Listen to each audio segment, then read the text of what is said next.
Welcome to episode 101 of Outside the Circle, a podcast dedicated to new and upcoming country artists, musicians, and songwriters. Today's guest will be Taryn Papa. We'll get to her in a little bit. But first, I'm Ronnie, and here's Brian. Yeah, we thought like the pinnacle was 100, but here we are at 101, man. Right? 99 more to go. Right.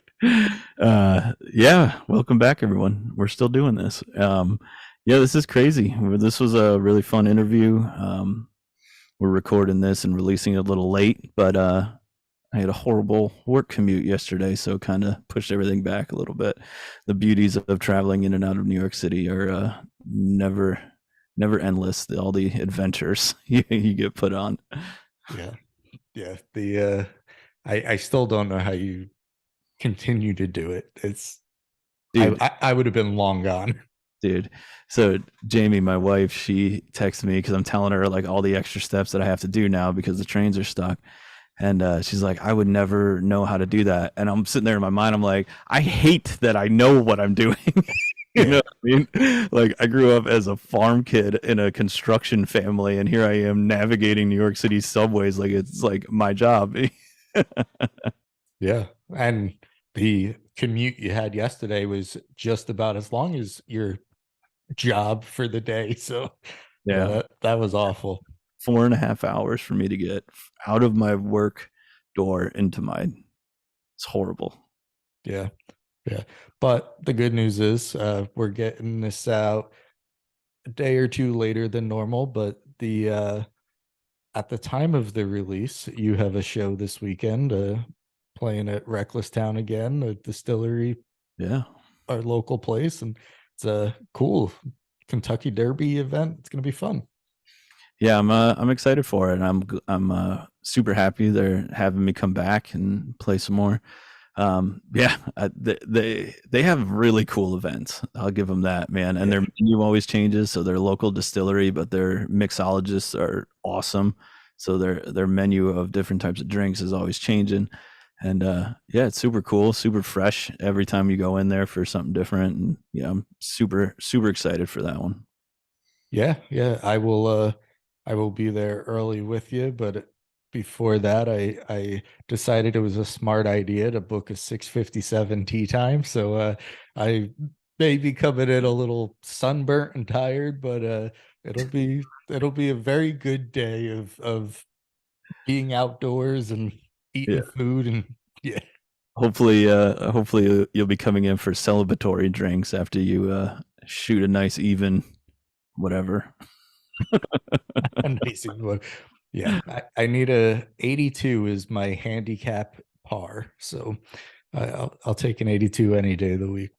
But yeah, so that's enough of that. We have a very good interview with Taryn Papa, and she was a lot of fun to chat with. And all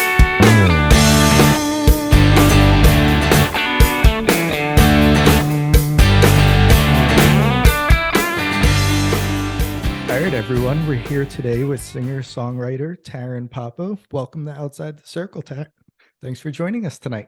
Thanks for having me.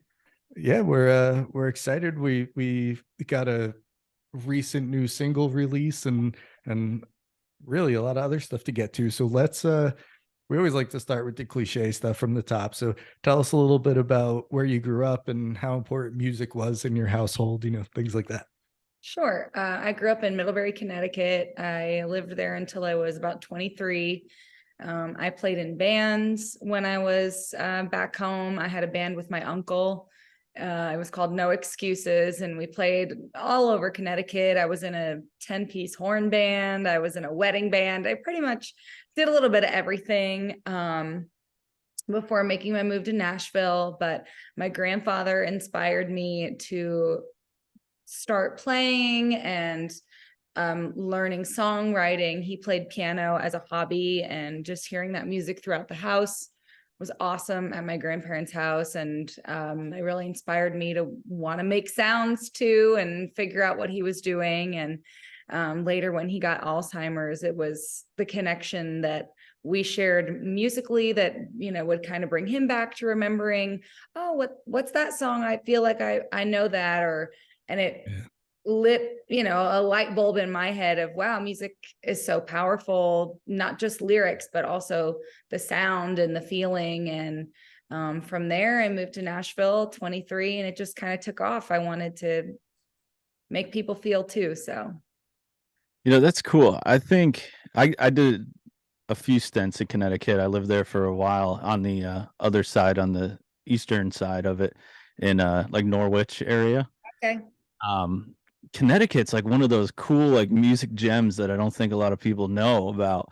They have it's such an array of different kinds of music. I remember when I worked there, I worked at a recording studio up in Brooklyn, Connecticut, which is like northeast corridor, and the the amount of talent that would walk through that door was astounding. I mean, I was amazed by how good of musicians and the type of music that was being played. I mean, we did everything there at that studio.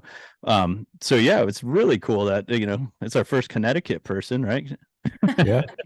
I get the question all the time. You sing country music and you're from Connecticut? I'm like, Shania Twain's from Canada, people, we have Yeah. country roots up there. And yeah, Connecticut definitely has a music circuit, and was something I eventually outgrew and wanted to, expand and get more fans. But for growing up there and singing in bands at like 16 years old, saying my uncle was my dad, it was a really good way to get into bars and, have a safe crowd and get myself out there and try it out, trial runs. So what was it mainly around the household? Was it country music that you guys were listening to, or?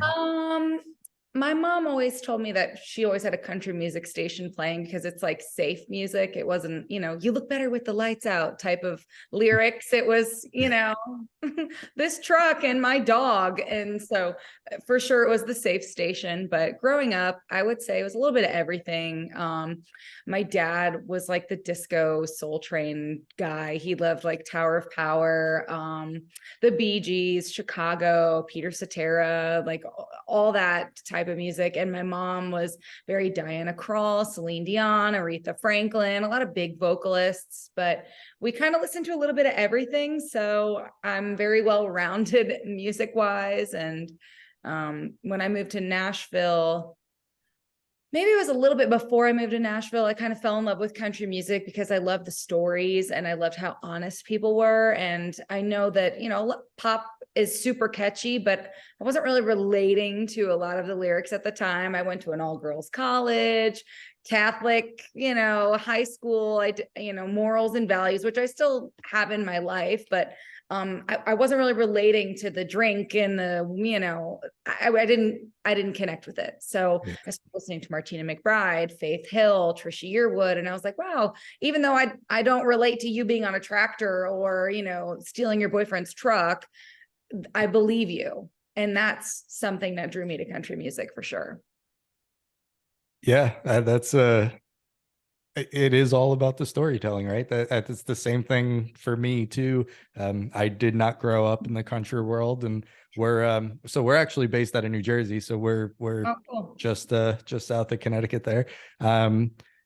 Was it I'm curious. So like here in New Jersey, we probably in the last, I don't know, maybe 5-10 years is when like country started to appear at a bigger stage around here. Was it kind of the same there? Was country I mean, we usually? had one country bar, Cadillac Ranch. I only sung karaoke there when I kind of knew I was moving to Nashville, just to be like, can I even do this? I don't what is it like? I didn't really know a lot of country music moving to Nashville because we had one station, Country Yeah.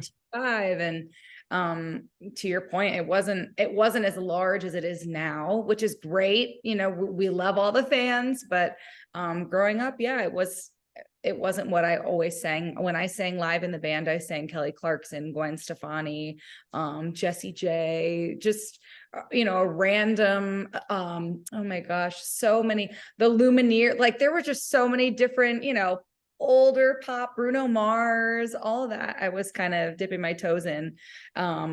So country was definitely not something that I grew up knowing. And I remember moving to Nashville and I had the notes app on my phone and I would walk down Broadway, and I would just, you can hear the music, you know, walking down the center of the street.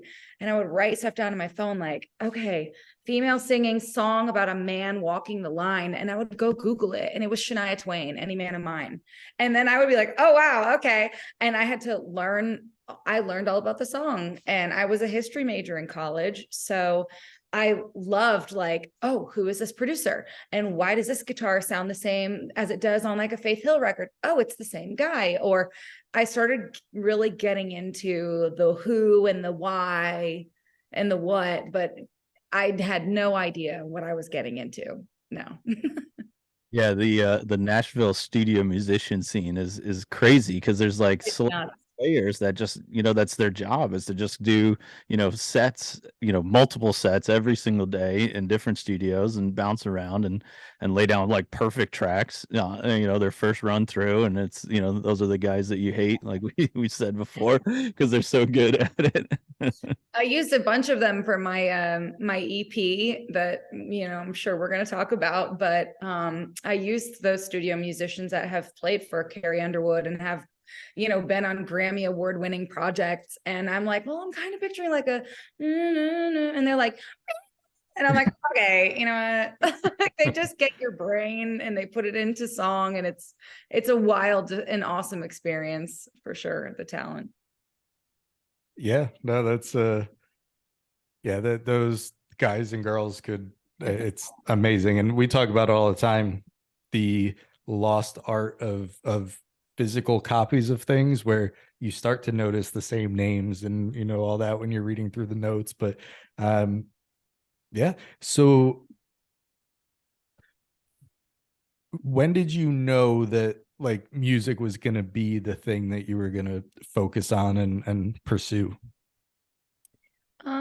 I would say, it's a really great question. There's a couple of moments that are coming to mind. The first one is when I was first singing in Connecticut in this band with my uncle. We were terrible. Well, we were okay, but it wasn't the best. My mom, I was super afraid to step out into the spotlight and speak in front of people, sing in front of people. I had a printed binder with lyrics alphabetized. I mean, you know, I still was learning the trade, and I would sing my song and just like kind of hide in the back. And my mom would come up to me and she'd say, you know, everybody's here because they want to see you do well. They want to have a good time, and we're all here to support you, and we care about you, and you're doing great no matter what it is. And it just like flipped a switch in my head. And I was like, oh man, it's bigger than me, right?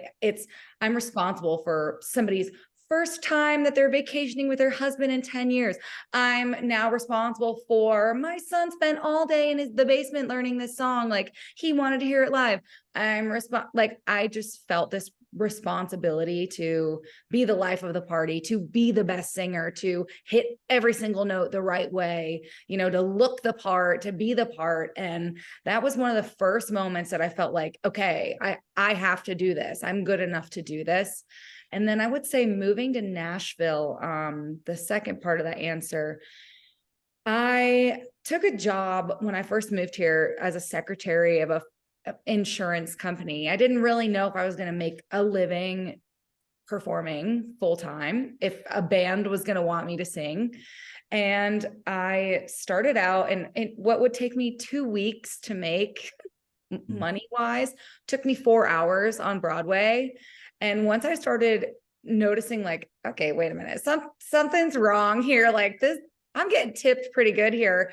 People started tipping me $20. It's $20 a song. They would tip me, here's $60. Like, get this guy off stage. We just want to hear you. When I started noticing how many people were tipping to hear me, it was my second reminder of, okay, wow, this is bigger than what I think it is. I need to do more. So I stepped out, and after 2 years of singing with a guy co-fronting, I started my own band, and the rest is history. But I would say those two moments for sure. Yeah. So I kind of want to backtrack a second though. So you said college wise, did you go to college in Connecticut? I did. Yes, I did. I went to University of St. Joseph. It was an Okay. all-girls college at the time. It's now co-ed, but But overall, what popped Sacred Heart is what popped into my head. I know some people that went okay. there, but I don't know where that is in Connecticut. If is it even in Connecticut? But Sacred Heart's a high school. Well, I think there's a college, Sacred Heart. I'm not. yeah, it's very tiny. Oh yeah, it is in. I think my cousins go there. I'm not sure. I've seen I have like 10 of them. Yeah. Yes, but yes, and also there is a Sacred Heart High School that just closed. But anyway, Yeah.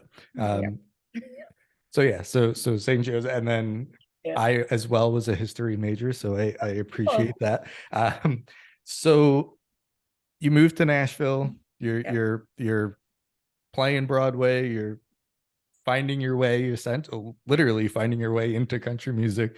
Um, Fast forward to the pandemic-ish years. If I'm not mistaken, season 19 of The Yes. Voice. Yeah. So you had quite a run on that, making it to top 15, top 17, 20 in that range.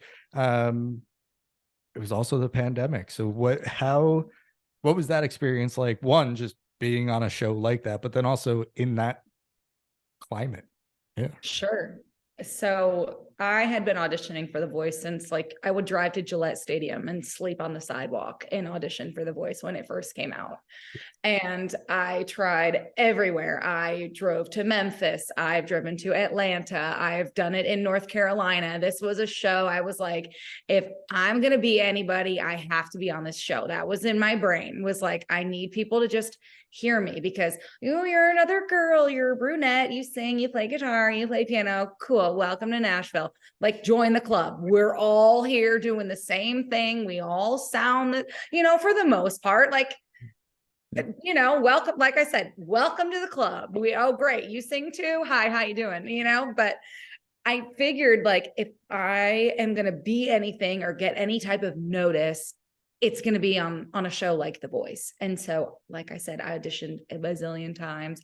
I heard no. I've heard, oh, we kind of had a girl that reminds us of you last year. I've heard every answer in the book, but I was not going to take no for an answer. So what's funny is I actually did not audition for season 19.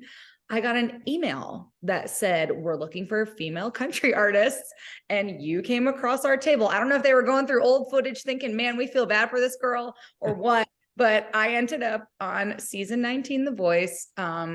We were supposed to fly out in March, and that's when COVID hit. And the world shut down, and you had to drive, 2 hours for a roll of toilet paper. It was crazy because everything was unknown. We didn't know what was going to happen. You didn't know if the world was just going to, totally disappear. They pushed it to May. They pushed it to, they kept pushing when we were going to fly out, I had driven down to Florida to stay with my mom because during COVID, Florida was like nothing was happening. They were fully operating, you know what I mean? And it was in Nashville by myself, like, oh my God, I have no food. What am I going to do? So I drove down to Florida. I stayed with my mom and I flew to LA from Florida. And we had to be quarantined for 2 weeks upon arrival. We had the COVID test, like the one that went down into your, esophagus. We had those 3 times a week. And we were sequestered to our hotel room for hours. Sometimes they didn't even use us like like we're like, a t-shirt. But really though, there were days where you weren't needed. You stayed in your room. You had to sign up for a 15-minute recess was all we were allotted on a Google Doc. And if you didn't get up at 5 a.m. and sign up for that recess, you would get your recess at night and you spent all day in your room by yourself. So it was really difficult. No Uber Eats, no food, no flying back to Nashville in between filming anything. Like the current season, they can fly back for a week, and we were there. We were just there. And what's crazy was the interaction between contestants was so limited. I didn't know if I was the best. I didn't know if I was the worst. And we're all eating hotel food that they're probably thawing out from who knows what, because everything was shut down. It was a great experience because afterwards I realized there's literally nothing I can't do. I'm not afraid of anything. Bring it on. But it was really difficult. Like our sessions with our coaches he was on an iPad in the corner. Yeah. So we definitely had a hard run, but we did it. What was like the overall length of time that you were in those hotels? Oh my gosh. Yeah. I remember they sent us home to vote in the election. And then we flew back after that until like we had special Thanksgiving meals. Like I remember that was probably the only thing they were very much worried about, they wanted to make sure everybody was going to go home and vote, So that I remember we all flew home for that. And then I flew back, I think December 15th. So probably from like June to Thanksgiving. And then, we went back until I got eliminated. I think it was like around December, but our season was cut short because of COVID. So they would eliminate. I remember I would call my mom and be like, they let 15 people home today instead of going from 15 to 12 to 9 to 4. It was just like, bye. So we had limited episodes. And not to mention the artists on our season were phenomenal because everybody was grounded, if you will, right? So we had Lizzo's backup singer, who is incredible. We had world famous opera singers. We had everybody that was somebody for something was all there because we were all like, oh, we're all out of a job. Let's try The Voice. So the talent was astronomical and the experience was wild. Yeah. I'm surprised that like with as much testing, I mean, I definitely see like in the beginning for sure, but as it got like more towards the end, with the amount of testing and whatnot, that like you didn't start having like a roommate here or there, like, yeah, that's. I don't even know I don't think they do that now still. And I got COVID. So when we went home for the election, I got COVID and I never left my house. I don't know if it was like an Amazon Fresh, like there's no way I could have gotten COVID unless my groceries were delivered and that person had something that gave it to me. Like there was no way. I got COVID. So I missed, John Legend did a single that year and the Voice contestants recorded it with them. And I missed that. And I actually fought to stay on because they were like, well, you have COVID. We can't have you come back. I was like, absolutely not. So I Googled everything like the SAG-AFTRA. Like I went wild and was like, okay, there's still a position for me as long as a position is for me. And after 2.5 weeks of and I had doctor's notes, I turned into like a lawyer. Okay. And I fought for my way back on the show and I got eliminated the next episode, but we did it. And that's why I'm saying there's nothing that I can't do. I feel totally untouchable. So. Well, so definitely fighting your way back is you went out on your terms, I guess, in I a did. way. Thank you. Yeah. So all of the craziness aside and the virtual aspect of all of that, was there anything that like stuck out to you that kind of you took from it and yeah, I would say the best part, like, of course, everything has strife.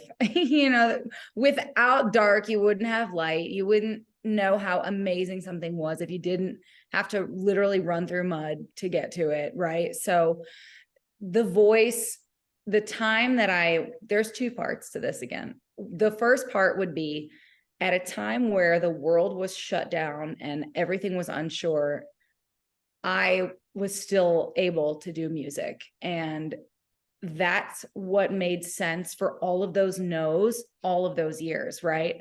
Is like, no. And you ask yourself, why? I'm ready. I'm cute. I sing good. Like, what don't I have? You keep asking yourself all these things, just trusting that in itself and not giving up and getting on a show that I've wanted to be on at a time where the world was like, no more anything. That's amazing that I gained from that, is that perseverance for sure, and that validation. And the second thing I would say that was great was watching my follower count grow on my Instagram, on my Facebook, not as a vain thing, but as a, wow, look at all these other people in the world that believe in me, that think I have something to say, that like my voice and how I'm telling the story. That was extremely powerful for me to gain from that experience as well.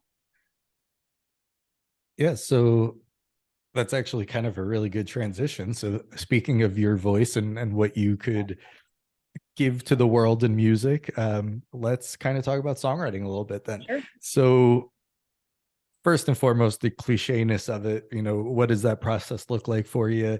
Where you draw inspiration from, things like that. The process is not an easy one for me. I don't hear things in my head and sing them into, I'm not really going to go pick up a guitar and poke stuff out. I don't have that in me. I maybe could if I tried, but I just, it doesn't come to me. I'm not hearing melodies in the middle of the night.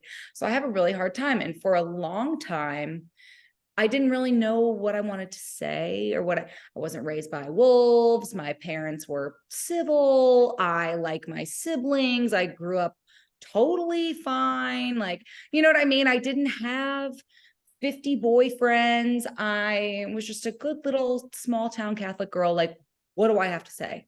You know what I mean? That's how I felt. And so, which there's so much that I had to say. For a long time, I just wrote about inspirational stuff. I had songs, about chasing your dreams, about facing adversity and rising up over it. I always wrote things like, pick yourself up and try again. I always loved songs like that because I'm like, okay, she probably doesn't have a lot going on negatively. This is a good message. Like, I'll be good message girl, So when I met I almost called him my husband. We're married, my husband, which is very new. So I was going to call him my fiance. But anyway, when I met him 2 years ago, songs just came to my head and it became this insanely easy process. And I was singing things into my phone and it opened the floodgates for me. I started realizing things looked different. Things felt different. Oh, is this what, those girls that never wanted to leave their boyfriend's locker, they wanted to wait as long as possible before homeroom. I'm like, oh my God, like they must have felt like this. Like I was starting to feel things that I didn't even know existed in my lifetime because that just wasn't part of my journey when I was younger. So when I met him, I was like, oh my gosh, my song Awake. I have a song Changed because I became awake to all these feelings. I am changed. I'm somebody that I didn't need a relationship. I didn't know if I wanted to be in one. I didn't care if it happened or didn't happen. I was focused on my music. And when it happened, I was like, oh my God, I'm changed, girl. Like I want to like come home and cook chicken for somebody. What? So there were so many moments that I was having all these feelings and melodies and everything was just coming to my head. And I really loved making this project for that reason, because everything just felt so new and I felt like I finally had something to say and I believed in it. And I was like, I want to tell everybody how amazing this is. Long story short, there you go. Yeah. So I was going to bring it up later because, Sure. we're going to kind of dive into it a little more, but I did see it's 4 weeks now since the wedding. It's fairly recent. Yeah, that's new. So congratulations on that. Thank you. But yeah, no, that what I like about that is, one, at first you weren't trying to do something that that wasn't authentic to you, I guess, for lack of a better word. And then two, the way you I was going to say gravitated, but that's not the right word, but the way you took on the things that did then become authentic for you. And you know, I think that's such a big thing. We talk about authenticity a lot, but I feel like that's such a big thing that, you know, you never put yourself in a position of, oh, I have to be that person going forward now. It's no matter what, it was you. Totally. And I think that's what like I was saying earlier, that's what I love about country music is people are so honest. And I'm not going to sit here and talk about, you know, riding trick horses if I'm not, I don't even know what that looks like, you know? And I think it's so important to stay true to you and to be genuine and to be authentic. And I'm the same person I am in this interview as I am if I see you in person, as I am on stage. I rip my pants on stage. I mean, I am totally the same person no matter what situation I'm in. And I just love artists that do the same. And it feels really welcoming, and especially with like lyrics. And I think something my fans can gain from this project that have been following me for a really long time is they've also seen me go through this journey and walk through certain things. And I think when I first moved here, being from Connecticut, not being heavily country influenced, I was like, oh, Miranda Lambert's wearing these pants. I need to buy these pants because she's a country singer and I'm going to be famous because I'm wearing her pants. You know what I mean? I thought I needed to write a song like My Church because, well, my church is on the radio and Maren Morris has brown hair and I have brown hair. I'm going to write a song just like my church. And guess what? I'm going to be famous. And I think you just get so caught up in like reinventing the wheel that you forget that who you really are inside is your superpower. Those weird things about you, those little personality quirks that you have, maybe something you don't really like about yourself. That might be something that somebody else loves and finds endearing. And when you harness that and turn that into music, something totally amazing happens. And you you could just see people lighting up as you're lighting up. And it's easy to sell something that you love because you believe in it too. So Yeah, and the tricky thing with Nashville too is what's on the radio now. If you're trying to write to that, you're behind the ball already, you know, because by the time that gets mixed, recorded, mixed, and mastered, and hits the radio, you know, it's the whole world has changed, you know, basically since then. And then, you know, secondly, what I loved about that is the authenticity of it.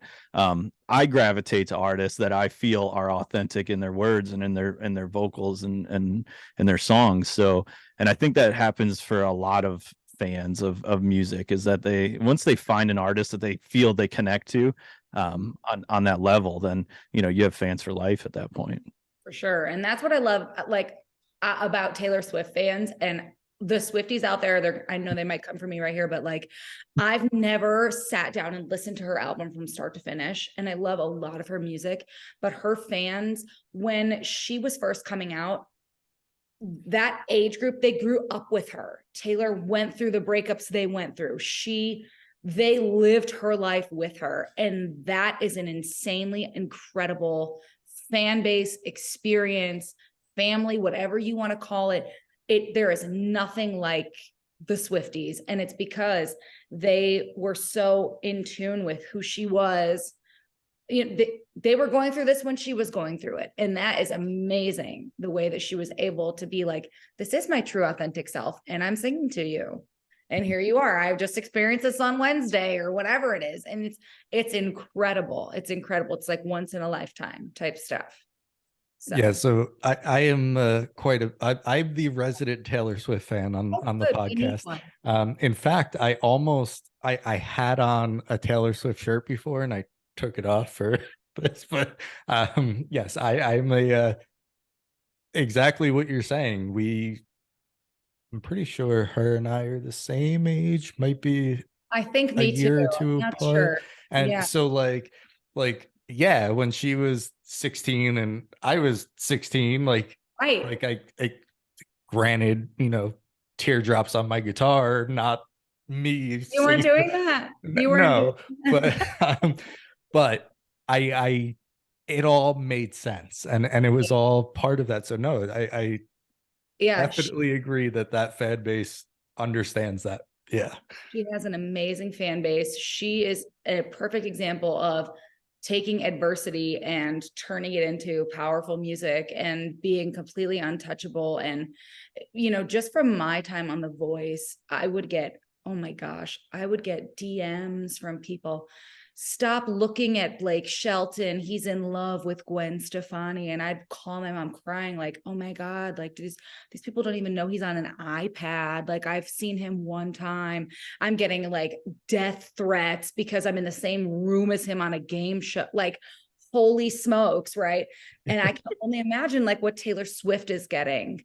Do you know what I mean? And how she's really turned that into an empire and really taken those stones and turned it into a castle. And it's amazing. So everyone could only dream of a career like that. But speaking of being genuine and authentic, that's somebody that's believable, and people love it for sure. Yeah, no, I definitely agree I have with all some of homework to do. that. Yes. I've listened to all her hits. I just need to get into I need some time. I need a week or a month. I'll give you some deep cuts. Yeah, there you go. Give me some deep yeah. So speaking of powerful songs, I think this might be a good time to take our break and put the song on that we're going to play for you. So why don't you go ahead and introduce it for us, and then we'll talk about it when we come back. All right. Well, my name is Taryn Papa. You're listening to No One's Gonna Love You Like I Do.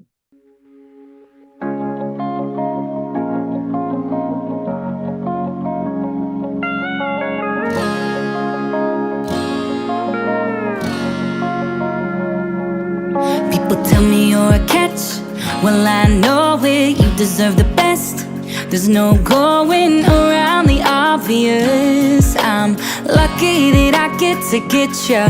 I wanna give you everything, feelings like you've never felt. I'll make sure of it, give you something you can't find somewhere else. No one's gonna love you like I do. From the moment that I met you, baby, I knew I never wanna live a life without you. No one's gonna love you, no one's gonna love you like I do, I do. No one's gonna love you, no one's gonna love you like I do. No one's gonna love you. Don't want nobody else since I first saw you. I can't even help but badly I want you. No need for second guessing. I'll never let you forget that. I wanna give you everything, feelings like you've never felt. I'll make sure of it, give you something you can't find somewhere else. No one's gonna love you like I do. From the moment that I met you, baby, I knew I never wanna live a life without you. No one's gonna love you, no one's gonna love you like I do, I do. No one's gonna love you, no one's gonna love you like I do. No one's gonna love you like I love, loving on you, loving on me all the time. Baby, I love, loving on you, loving on me for the rest of our lives.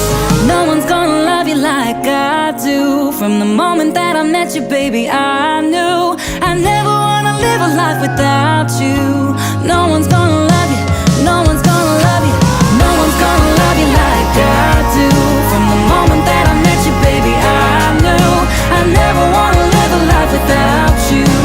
No one's gonna love you, no one's gonna love you like I do, I do. No one's gonna love you, no one's gonna love you like I do, I do. No one's gonna love you, no one's gonna love you.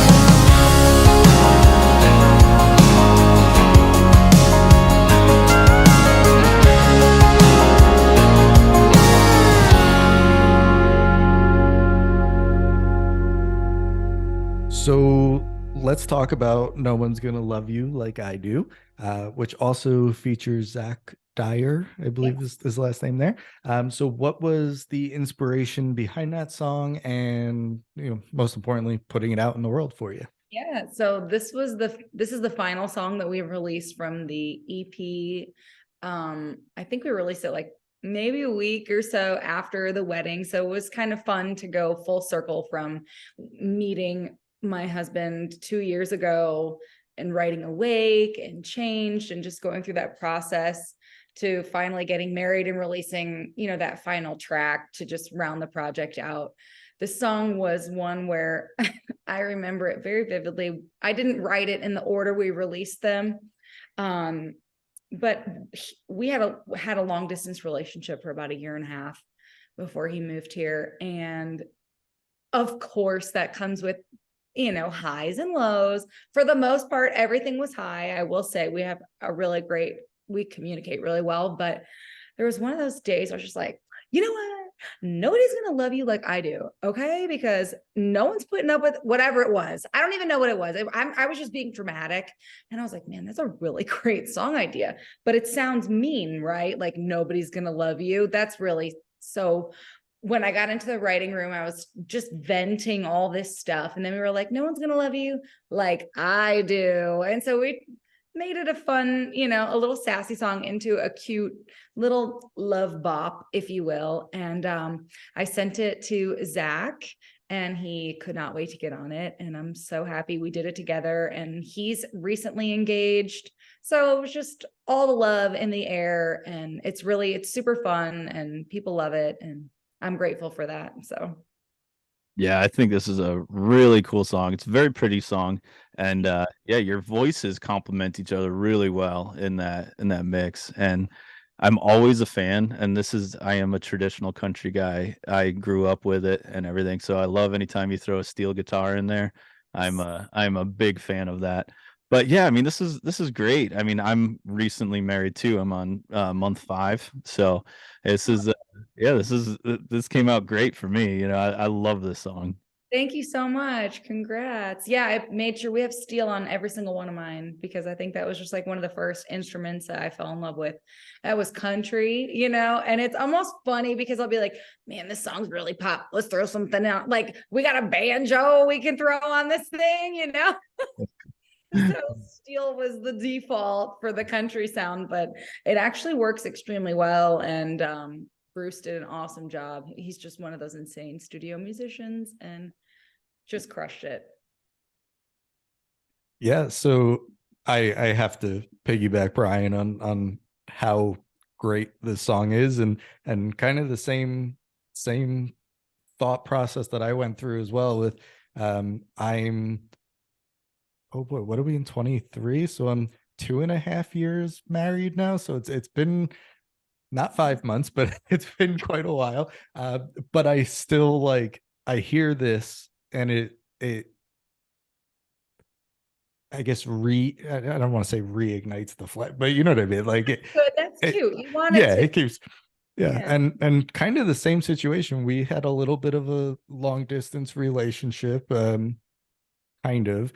We knew each other from back home, and then I left for years, and then we reconnected, but I was still living out of state, and kind of the same thing. The first day we hung out when I was still living out of state, I came back for a weekend, and she had a boyfriend at the time, and I told her in that night, I said, I'm gonna marry you, and she said, no, you're not, and then now here we are. So Mark, you just know. Yeah. I was Yeah, on so stage the night I met my husband. Oh my God, there's a bug crawling. I'm on, okay, you're on my laptop on top of a box, and on this box it's a red spider, and I just squished it and it looks like blood. It's okay, we're doing great. Yeah. Please hold. There's about to be a really pretty story in there.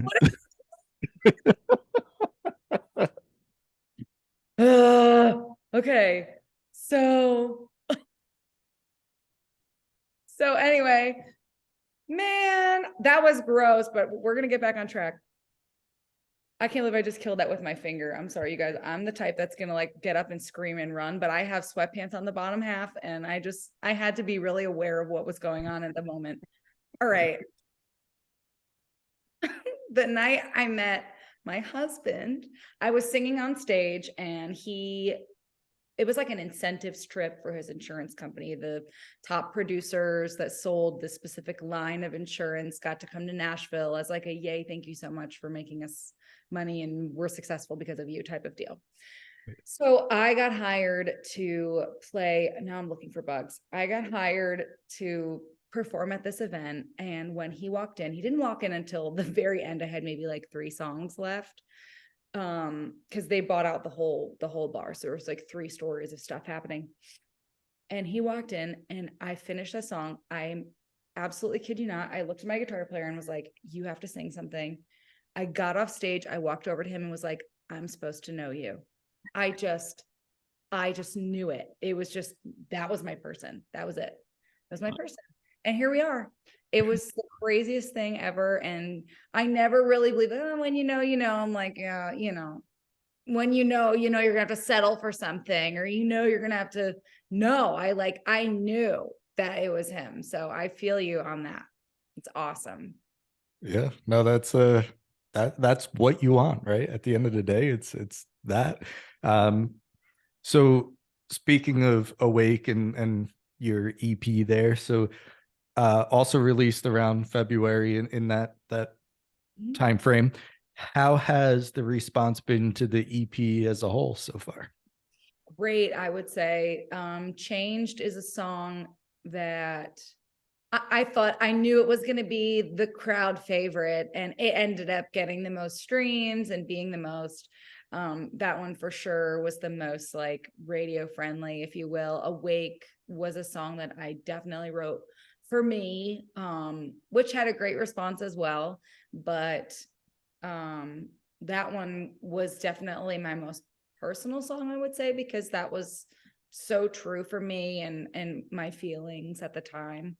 But I would love to, expand the project and just see where it goes. And so far, yeah, everybody likes it. As far as I know, I don't really know a lot of people, but the people I know like it, and that's pretty good for me. I think that's just about for anything, right? I sing because I love it. And then if everybody else, anybody joins in, it's just a bonus. So Yeah, it's about that one person, right? If you could connect to one person, then all of it was worth it. yes. Yeah. So I believe I read, which is we've been asked to join this for the last couple of years, and we always keep it's such a trip. But are you heading to Denmark for the Nashville Nights Songwriter Festival? Yeah. So how did that come to be for you? Yeah, so one of my friends, he heads up the Nashville part of the Nashville Nights. And I had noticed like a lot of songwriters that I had worked with in the past before this project kept going to Denmark. Like, what's everybody doing in Denmark? Like, I want to go to Denmark. What's happening here? So I just reached out. And actually this year, which I'm super excited, I've taken on a lot of hosting roles. I co-host the Today Show in Nashville on our Channel 4. On Tuesdays, I interview the voice contestants from this season. I did it last season as well. So I've been doing a lot of TV stuff, emceeing a lot of events. And this year, in addition to having me perform at the festival, I'm emceeing with a local Danish radio host, and they've given me a lot of really cool responsibilities. So I'm excited to just bring some Nashville there. And we're looking forward to, my husband plays guitar, which is awesome. And he's not like, Axl Rose, but he's good enough for me. So I'm bringing him with me to Denmark as my guitar player so we can get our paid flights, and we will expand it into a honeymoon, but absolutely will enjoy the festival for sure. So Yeah, we couple years in a row, well, I guess the last 2 3 whatever it's been, they've some form of it have reached out like to be a part of it, and yes. timing just never works out, and it's one of those unfortunate things. But one day maybe this year. Well, maybe I can Zoom from Denmark and we can do like a, here we are. Yeah, perfect. So you just mentioned all the things that you're staying busy with. You, on top of all of that, you're playing Broadway quite often. You're on stage quite a bit. We always like to ask if you have any favorite show, favorite tour memories, anything that really stands out to you. Trying to think of something good. Not that they're not all good. I mean, Broadway is definitely good. I remember when I first got off The Voice, it was really cool because people were like, "Oh, we just saw you in The Voice, or we voted for you, or my neighbor." But that's always so amazing just to think that somebody else is putting some good vibes about you in the universe. I remember really liking that, performing live after being on the show. I'm trying to think if there's anything that really stood out to me. I think writers rounds do. I'm sure you get in the lineup with a couple of friends and you just singer-songwriter, talk about your original, why you wrote it, what inspired it. And I think those type of listening crowds are those are super meaningful for sure, because you'll be like, "Oh, my sister wants you." Like, I'm singing No One's Gonna Love You Like I Do at a wedding for somebody as their first dance song, which is incredible. So I love those type of moments. I would say probably like a listening singer-songwriter vibe, but also I love singing my brain out and just going ham on stage. So I don't know. There's nothing really that's standing out to me right now. I guess just all of it, I would say, maybe. Well, that's a good thing. It's there's nothing bad that stands out, which is great. So anything good. She's really uneventful. No. So you mentioned singing at a wedding with this song. I don't even remember what was the episode 12, maybe. We had a guy on that ended up being he wrote a song that my mom and I used as our mother-son dance. So this is why we do this. So we get music for our lives. But amazing. yeah. So to totally go off track and in my realm of things, so I saw on your Instagram, maybe you're part of the emo night on May 6th. What is that about? Well, I know what emo night is, but how do you excited for this? Yeah. I was a Warped Tour girl, okay? Same. I loved Warped Tour. All my friends played for Warped Tour. Like, all my friends were like bass players for like Yellow Card, or oh my God, they played for everybody. And so I used to just go and I would literally stand on stage and watch people like mosh pitting everywhere. Like, I was not involved in the dirt part of it. I was like the on stage, the girl that knew somebody, thank God, that got to be up there. But I'm so excited, and they asked me to perform, and I would absolutely love to do that. My only regret is not having like an emo outfit. I never really was like that emo. No checkered Vans and studded belts, and I don't have that. I don't have that happening. Yeah. So I bought a pair of shiny pants and an MTV shirt. That feels emo to me. Yeah, that's perfect. I'm really excited though, and I'm singing. I haven't announced it. I don't know if I'm allowed. Well, whatever. Who cares? I am singing Flavor of the Week. American Hi-Fi. Yeah. That's a great song. I haven't heard that in so long. Oh my God, it's so good. Yeah. I was in the dirt, in the amount of that. Yeah. the amount of parking lot festivals I've passed out in, like it's yeah. Oh, I couldn't. No, my anxiety could never. No. Yeah. Good for you. Here you are, still alive today. It's questionable. It's really freaked out. Yeah, no, that's awesome, and yeah, I'm really excited. I think Hawthorne Heights. I was gonna say Hawthorne Heights was on the no, that'll be cool. All right, so to close up, we started this new thing that I think is I think it's been going well. So we always like to end now with, and it doesn't have to be music related, it could be life, anything in life, give us one thing that you're currently grateful for and one thing you want to work on.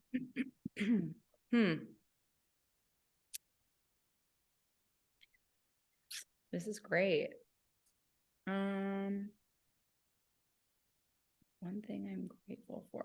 I think I would say I am grateful for my gift. I'm grateful to have a talent and also the ability to share it. A lot of people just, you get the gift and you don't know what to do with it, or you try to deny it, but I'm just grateful that I'm able to have it and to share it and to walk in it and to I would say the one thing I need to work on for sure is the gift and the talent and working on it. I think that it's a blessing and a curse at the same time. You know, there's a lot of responsibility that comes with having talent, and there's a lot of expectations that others put on you. So I think something I need to work on for sure, I know this about myself, is I'm afraid of scarcity. So like, I'm afraid if I say no to something, then I'll never get asked to do an opportunity again. Like, saying no means, bye, Taryn's dead. She's done for life. And that's definitely something I need to work on, that comes with this gift. But I'm grateful for it and the opportunities for sure. Is that good? Yeah, no, that's sorry. Can I pick a different one? No, it's the hardest part of doing this is I always look at Brian first to see if he's gonna say something, but so there was a moment where I was like, wait, what's he doing? It was But like, oh my God, do they not know what I was saying? no, that's yeah, I mean that's perfect, right? It is the right answer. I know there's no like right or wrong. I just was like, oh no, I stumped them. No, that was yeah. I'm very easily distracted, like the bugs. And This is gross. Yeah, I'm gonna have yeah. to handle something here. Yeah. Well, I promise we'll let you handle it soon. So you just put out the EP, you put out Awake. You got emo night coming up. What else down the line do you have that you want to start touching on? Anything coming shortly? I have a couple of private events. So speaking of scarcity, I have a private event tomorrow night. I have a private event Wednesday night. I'm singing on Broadway Thursday and Friday. And then I'm in Texas performing Saturday, flying in Saturday morning, singing Saturday, flying back Sunday. Monday, I'm co-hosting the TV show. Yeah, I need to work on this. It's all great. You know what I'm saying? This is all like great stuff, but also so that's what's upcoming. But everyone can go to my website, tarynpapa.com/tour, and find where I am. I'm a little bit of everywhere, so I would just love to meet everyone and see everyone at my shows and fly to Denmark this year. Come on. That's awesome. We really appreciate you coming on the show. I think this has been super fun. Can you let the listeners know like what your handles are to follow you online and stuff? Yes. So as I mentioned, tarynpapa.com. That has all my music, my tour schedule, all my social media is at Taryn Papa, TARYNPAPA. And I would just love to meet you guys. So come see me, stream my music, and I had the best time. Thank you so much for having me. Yeah, no, it was a lot of fun, a lot of moments of comedy in there as well. So yeah, no, we yeah, we can't thank you enough for taking the time to chat with us, and we're very excited to see what 2023 and beyond brings for you. Thank you. You too. I appreciate it.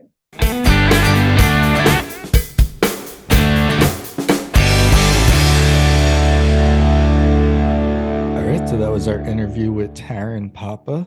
I think the biggest thing that I took away and what's most exciting about her and her artistry is how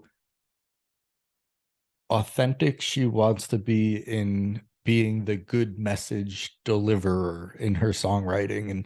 And obviously we need all sorts of songs, but good messages are much needed these days. Yeah, that was a really fun one with Taryn, and yeah, it was cool. I'm still gonna say you're a newlywed, even though you're 2 years in. Yeah. Oh yeah, 2 years in. Yeah.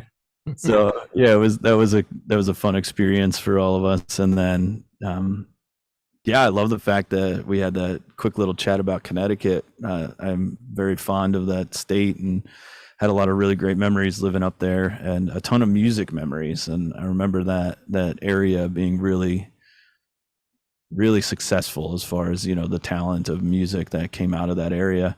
And yeah, I mean, that's where I got my start in recording music. So I'm very fond of that, and I love the fact that she came from that area, or even just Connecticut in general. It's not something that you hear that often for country singers. So, but yeah, man, super fun, and really excited for her next steps.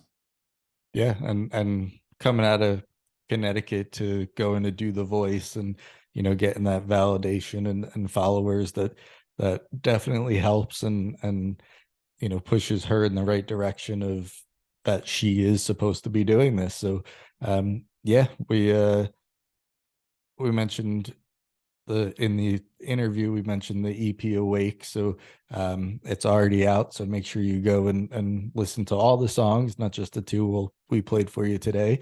And yeah, follow along. She's gonna have a great little career there. Yeah, man, we want to thank Taryn for coming on Outside the Circle. Be sure you follow her on all of our social media and music listening platforms. We'll leave you today with Taryn Papa's Can't Catch My Heart.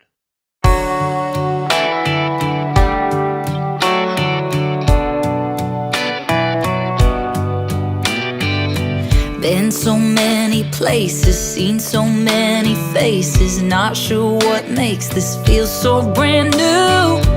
Got my body shaking, can't stop my mind racing from those eyes you gave me across the room. I didn't mean to feel this much this fast. Now there ain't no turning back. I can't catch my heart if I tried. I felt it flew out of my head. Too far gone kind of light that I can't get it back, baby.